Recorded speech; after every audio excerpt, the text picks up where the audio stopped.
Hola, Abantenatics!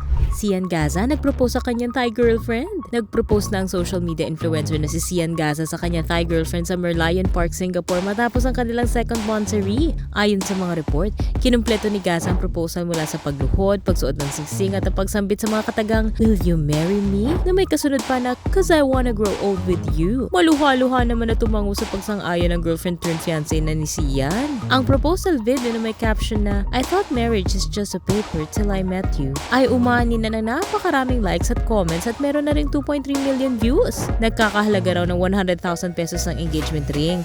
At dahil hindi pa liquid si Daza ngayon ay humiram muna ito ng pambili kay Boss Toyo. Chika ng self-proclaimed pambansang marites. Hindi ako liquid ngayon kaya umutang ako ng 100,000 kay Boss Toyo pambili ng singsing. Kailangan daw niya gawa ng paraan ng pambili dahil para sa kanya ay walang babae ang deserve tumanggap ng 299 pesos na singsing mula sa online store.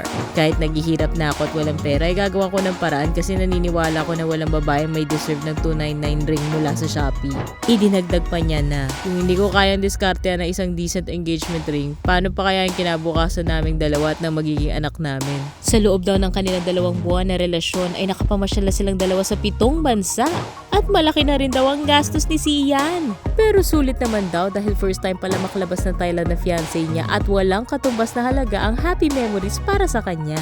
Sa loob ng 2 buwan ay nadala ko na siya sa 7 bansa, 7 territories in 2 months time. Malaki-laki na rin nagastos ko pero yung happy memories namin together in different countries ay walang katumbas na halaga. Super worth it. Sana lang ay legit ito at hindi scam. Charot, isa pang post sa Facebook ay namin ni Daza na may kaso siya sa Pilipinas dahil sa pag-issue niya ng 11 cheque na tumalbog lahat. Bali, nag-issue ako ng 11 na cheque, tumalbog lahat. Yun na yun. Wala na ako ibang kaso maliban dyan. Fake news na po lahat. Taliwas daw ito sa mga nababalita na patong-patong na kaso ang kinakaharap niya. Facts only. Taliwas sa mga fake news na patong-patong daw ang kaso ko sa Pinas. Unang nakilala si Sian Gaza taong 2017 nang magrenta ito ng isang billboard sa Manila para yayain na magkape ang aktres na si Erich Gonzalez.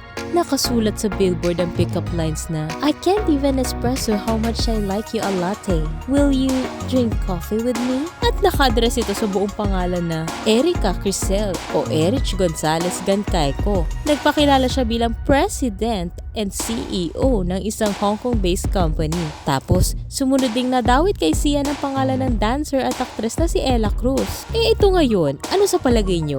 Sapat na ba ang 2 buwan para makilala ang isang banyaga at mag-propose ng kasal? Ano masasabi nyo rito, Abantenatics? I-comment mo na yan and don't forget to follow, like, and subscribe for more updates!